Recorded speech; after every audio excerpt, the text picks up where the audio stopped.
নমস্কার, সুভদ্রা রান্নাঘরে আমার সকল দর্শক বন্ধুকে জানাই স্বাগত। আমি শিউলি। আজকে দেখো আমি কতগুলো পটল নিয়ে এসেছি। পটলের আমি আজকে ভাপা বানাবো, ভারী চমৎকারভাবে হবে রেসিপিটি। তোমরা দেখো, পটলে আমি গায়ে একটু মানে নুন আর হলুদ মাখিয়ে নিলাম। এগুলোকে আমি ভেজে নেব। তো কড়া বসিয়ে দিয়েছি গ্যাসে, তেল গরম হয়ে গেছে। এবার আমি পটলগুলো ছেড়ে দিচ্ছি, একটু ভেজে তুলে নেব হালকা করে। দেখো, পটলটা ভাজা হতে হতে আমি একটা মশলা ব্লেন্ড করে নেব। তার মধ্যে নিচ্ছি টক দই। আমি মিক্সি জারের মধ্যে টক দই নিয়ে নিলাম, 2 চামচ মতো নিয়ে নিলাম। আঁকি নেব। দেখো, এবারে আমি দেবো একটু নারকেল দিয়ে দিচ্ছি মধ্যে, আর কাঁচা লঙ্কা, অতগুলো কাজু,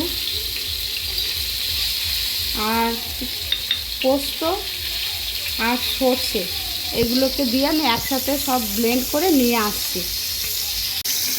দেখো, পটলগুলো আমার ভাজা হয়ে গেছে। এবার আমি পটলগুলোকে উঠিয়ে নিচ্ছি, এই বক্সের মধ্যে উঠিয়ে নিচ্ছি। আমি এই বক্সেতেই ভাপাটা বানাবো, সেই জন্য এই বক্সের মধ্যেই আমি পটলগুলো তুলে নিচ্ছি। আর পটলগুলো দেখো আমি কেটে মানে ভিতরে সব কাট করে নিয়েছিলাম, আমাদের বলা হয়নি। সব খোসা ছাড়িয়ে সব কাট করা আছে, যার ভিতরে জুস যাতে ঢোকে। দেখো, এবার আমি মশলাটা যেটা ব্লেন্ড করে নিয়ে এসেছি, এই মশলাটা এবার আমি ঢেলে দেব এই পটলগুলোর ওপরে। অনেকটাই মশলা হয়েছে। এবারে আমি ভালো করে পটলগুলো মেখে নেব। দেখো, আমি মশলাটা মাখিয়ে নিলাম। এবারে ওর সাথে দেখো একটু কাশ্মীরি রেড চিলি পাউডার দিচ্ছি, কালারটা যাতে একটু ভালো লাগে দেখতে, সেই কারণে। আর একটু আমি লবণ দেব, যেহেতু পটল ভাজার সময় লবণ দেওয়া আছে। আর একটু লবণ দিয়ে দিলাম, স্বাদ অনুযায়ী লবণ দিয়ে দিচ্ছি। আর এক চামচ মতো আমি চিনি দেব, একটু চিনি দিয়ে দিচ্ছি ওপর থেকে, চিনি ছড়িয়ে দিলাম।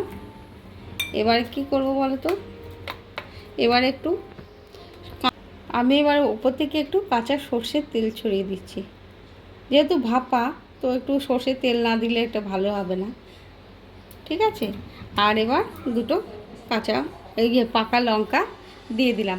এবারে এটা আমি চাপা দিয়ে গ্যাসে বসিয়ে দেবো। দেখো, আমি গ্যাসের মধ্যে একটা স্ট্যান্ড বসিয়ে দিয়েছি, মানে কড়া বসিয়ে দিয়েছি। কড়াতে জল দিয়ে দিয়েছি, জলটা গরম হতে শুরু করে দিয়েছি। একটা স্ট্যান্ডও বসিয়ে দিয়েছি। এবারে আমি বক্সটা বসিয়ে দিলাম। বক্সটা বসিয়ে দিয়ে আমি চাপা দিয়ে দেবো মিনিট 10-15 মতন। এটা আমি ভাপে করে নেবো, যেহেতু পটলটা হালকা করে ভাজা আছে। 10 মিনিট হলেই এনাফ। দেখো, এবার আমি গ্যাসটা একবার চাপাটা খুলে একবার দেখছি, ফুটছে। বলছি যে মিনিট 10-12 হয়ে গেল। হ্যাঁ, এবার আমি গ্যাসটা অফ করে দিচ্ছি। কিছুক্ষণ স্ট্যান্ডিং টাইমের পর তোমাদেরকে আমি খুলে দেখাবো কীরকম হয়েছে। দেখো, এবার আমি খুলে দেখছি। হ্যাঁ, খুব গরম।